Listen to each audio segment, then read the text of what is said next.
এখন শুনবেন আজকের গুরুত্বপূর্ণ খবরের শিরোনাম।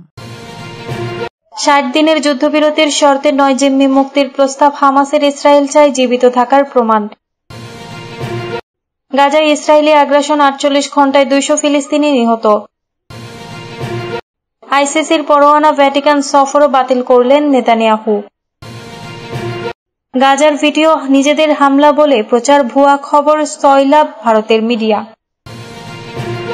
যুদ্ধবিরতি চুক্তির পরে পুতিন জেলেনস্কির বৈঠক সম্ভব, রাশিয়া। ইসরায়েলে ক্ষেপণাস্ত্র হামলা, বেজে উঠল সাইরেন, প্রধান বিমানবন্দর বন্ধ। সময় চুক্তি না করলে 150 দেশের ওপর আরও শুল্ক বাড়ানোর হুঁশিয়ারি ট্রাম্পের।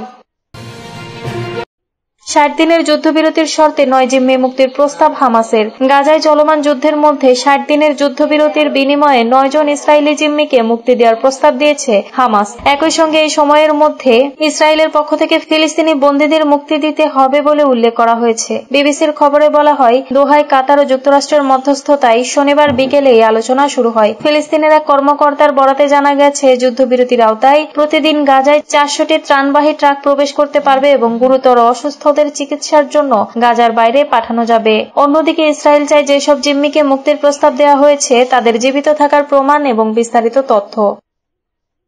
গাজায় ইসরায়েলি আগ্রাসন, 48 ঘণ্টায় 200 ফিলিস্তিনি নিহত। ইসরায়েলি বাহিনীর অব্যাহত হামলায় নতুন করে রক্তাক্ত হয়ে উঠেছে গাজার উত্তরের অঞ্চল। মাত্র 48 ঘণ্টার মধ্যে সেখানে অন্তত 200 ফিলিস্তিনি নিহত হয়েছেন জানিয়েছেন বলে গাজার সরকারি মিডিয়া দপ্তর। একই সময়ে প্রায় 3 লাখ মানুষকে জোরপূর্বক গাজার শহরের দিকে সরিয়ে নেওয়া হয়েছে, যেখানে খাদ্য, আশ্রয় ও ওষুধের চরম সংকট চলছে। শনিবার গাজার সরকারি মিডিয়া দপ্তরে দেওয়া এক বিবৃতিতে বলা হয়, ইসরায়েল যে ধারাবাহিক হত্যাযজ্ঞ চালাচ্ছে তার নিছক সংঘর্ষ নয়, বরং এটি সুপরিকল্পিত গণহত্যা। বিবৃতিতে আরো জানানো হয়, এই 2 দিনে গাজার উত্তর অংশে 1000-এরও বেশি ঘরবাড়ি সম্পূর্ণ বা আংশিকভাবে ধ্বংস করেছে ইসরায়েলি বাহিনী। জাবালিয়া, বাইত লাহিয়া ও আশপাশের এলাকায় স্থাপন করা শত শত শরণার্থী তাঁবু আগুনে পুড়িয়ে দেওয়া হয়েছে ড্রোন হামলার মাধ্যমে। ফলে ঘরহীন হয়ে পড়েছে হাজার হাজার মানুষ। আরো ভয়াবহ হয়ে উঠেছে পরিস্থিতি যখন জানা গেছে, ইসরায়েলি বাহিনী ইচ্ছাকৃতভাবে অ্যাম্বুলেন্স ও উদ্ধারকারী দলগুলোর যাতায়াতে বাধা সৃষ্টি করেছে। এর ফলে অন্তত 140টি মরদেহ এখনো ধ্বংসস্তূপের নিচে চাপা পড়ে আছে। এটি আন্তর্জাতিক মানবাধিকার ও যুদ্ধ আইনের সরাসরি লঙ্ঘন। আইসিসির পরোয়ানা ভ্যাটিকান সফরও বাতিল করলেন নেতানিয়াহু। গ্রেফতার হওয়ার ভয়ে ভ্যাটিকানে নতুন পোপের অভিষেক অনুষ্ঠানে যোগ দেওয়ার সিদ্ধান্ত বাতিল করেছেন ইসরায়েলি প্রধানমন্ত্রী বেনিয়ামিন নেতানিয়াহু। আজ রবিবার ভ্যাটিকানে পোপ লিও চতুর্দশের অভিষেক তার অংশ নেওয়ার কথা ছিল। ফার্স্ট টুডের প্রতিবেদনে বলা হয়েছে, আন্তর্জাতিক ফৌজদারি আদালত আইসিসির জারি করা গ্রেপ্তারি পরোয়ানার কারণে তিনি এ সফর বাতিল করেছেন। গত কয়েকদিনে নেতানিয়াহুর দপ্তর ইতালি ও ভ্যাটিকানের কর্মকর্তাদের সঙ্গে যোগাযোগ করেছিল, যাতে তারা নিশ্চিত হতে পারে যে তার বিরুদ্ধে জারি হওয়া আন্তর্জাতিক গ্রেফতারি পরোয়ানা কার্যকর করা হবে না। তবে যেসব উত্তর তারা পেয়েছেন তাতে পরোয়ানা কার্যকর না হওয়ার কোনো নিশ্চয়তা পাওয়া যায়নি, যে কারণে শেষ পর্যন্ত সফর বাতিল করার সিদ্ধান্ত নেওয়া হয়। গাজার ভিডিও নিজেদের হামলা বলে প্রচার, ভুয়া খবরে সয়লাব ভারতের মিডিয়া। সাম্প্রতিক ভারত পাকিস্তান উত্তেজনা প্রেক্ষাপটে যাচাই বাছাই না করে ভুয়া সংবাদ প্রচারের অভিযোগে ভারতীয় সংবাদ মাধ্যমগুলোর কঠোর সমালোচনা করেছে যুক্তরাষ্ট্রের প্রভাবশালী পত্রিকা দ্য নিউ ইয়র্ক টাইমস। প্রতিবেদনে বলা হয়, ভারতের শীর্ষস্থানীয় কয়েকটি মিডিয়া গাজা অঞ্চলের পুরনো বোমা হামলার ভিডিও প্রচার করে তা পাকিস্তানে হামলা বলে উপস্থাপন করেছে। এসব ভিডিওর সত্যতা কোনো স্বাধীন সূত্র নিশ্চিত করেনি। নিউ ইয়র্ক টাইমস প্রতিবেদনে আরো উল্লেখ করা হয়, ভারতীয় সাংবাদিক রাজদীপ সরাসরি স্বীকার করেছেন যে পাকিস্তানের একটি যুদ্ধবিমান ভূপাতিত হওয়ার খবর ছিল ভিত্তিহীন। প্রতিবেদনের শেষ ভাগে বলা হয়, ভারতীয় সংবাদ মাধ্যমের এমন আচরণ এবং সরকারের কঠোর মনোভাব দেশটিতে মত প্রকাশের স্বাধীনতা ও গণতান্ত্রিক স্বচ্ছতা নিয়ে উদ্বেগ তৈরি করেছে।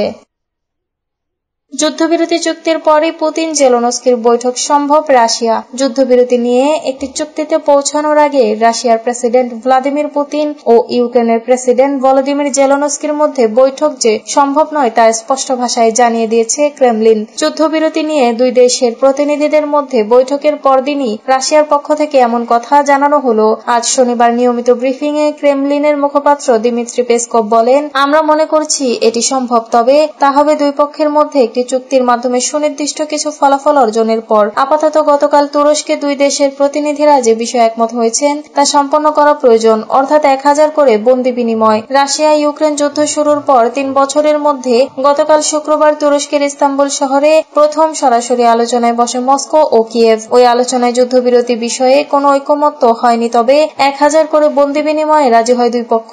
বৈঠকের পর ইউক্রেনের প্রতিনিধি দলের প্রধান রুস্তেম উমেরভ বলেন, পরবর্তী ধাপে পুতিন ও জেলেনস্কি বৈঠকের বিষয়ে আশাবাদী তিনি। রয়টার্সের খবরে বলা হয়েছে, যুদ্ধবিরতি নিয়ে বৈঠকের পর আজ ইউক্রেনের উত্তর পূর্বে সুমি অঞ্চলে বেসামরিক একটি বাসে রাশিয়ার ড্রোন হামলায় অন্তত 9 জন নিহত হয়েছেন। আহত হয়েছেন আরো 4 জন। বার্তা আদান প্রদানের অ্যাপ টেলিগ্রামে ইউক্রেনের ন্যাশনাল পুলিশের পক্ষ থেকে দেওয়া এক পোস্টে বলা হয়, এটি শুধুই আরেকটি গোলাবর্ষণ নয়, এটি একটি ঠান্ডা মাথার যুদ্ধ অপরাধ। ইসরায়েলের ক্ষেপণাস্ত্র হামলা, বেজে উঠল সাইরেন, প্রধান বিমানবন্দর বন্ধ। ইয়েমেন থেকে রবিবার সকালে ইসরায়েলের দিকে ক্ষেপণাস্ত্র ছোড়া হয়েছে।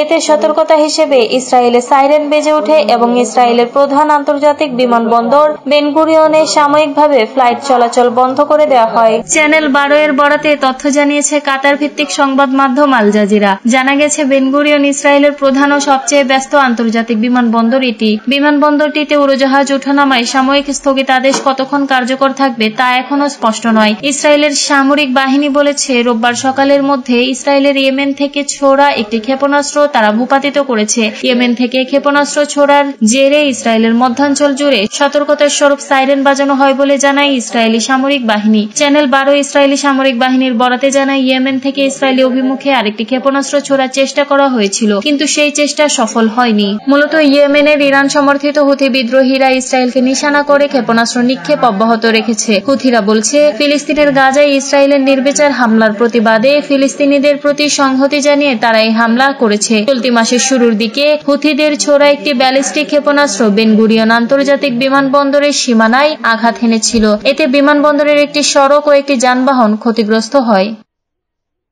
সময় চুক্তি না করলে 150 দেশের উপর আরও শুল্ক বাড়ানোর হুঁশিয়ারি ট্রাম্পের। যারা ভেবেছিল মার্কিন প্রেসিডেন্ট ডোনাল্ড ট্রাম্পের ঘোষিত বাণিজ্য যুদ্ধ শেষ হয়ে গেছে, তাদের জন্য নতুন বার্তা রয়েছে। আগামীতে শুল্ক আবারও বাড়ানো হবে। মার্কিন সংবাদ মাধ্যম CNN তাদের এক প্রতিবেদনে খবর জানিয়েছে। খবরে বলা হয়, মধ্যপ্রাচ্য সফরের শেষ দিনে শুক্রবার আবুধাবিতে এক ব্যবসায়িক গোলটেবিল বৈঠকে ট্রাম্প বলেন, যুক্তরাষ্ট্রের সঙ্গে নতুন বাণিজ্য চুক্তি করতে যাওয়া দেশের সংখ্যা এত বেশি যে দ্রুত তাদের সঙ্গে আলাদা আলাদা করে আলোচনার সুযোগ নেই। তাই আগামী 2 থেকে 3 সপ্তাহের মধ্যে অর্থমন্ত্রী স্কট বেসেন্ট ও বাণিজ্য মন্ত্রী হাওয়ার্ড ল্যাটনিক এসব দেশের কাছে চিঠি পাঠিয়ে জানিয়ে দেবেন যুক্তরাষ্ট্রে ব্যবসা করতে হলে কি হারে শুল্ক দিতে হবে। ট্রাম্প বলেন, আমরা এখন একই সময়ে 150টি দেশের সঙ্গে চুক্তি করতে চাইছি, কিন্তু এতে দেশের সঙ্গে একসঙ্গে বসা সম্ভব নয়। তাই শিগগিরই আমরা সবাইকে চিঠি পাঠিয়ে জানিয়ে দেব খুব ন্যায্যভাবে তাদের কত হারে শুল্ক দিতে হবে।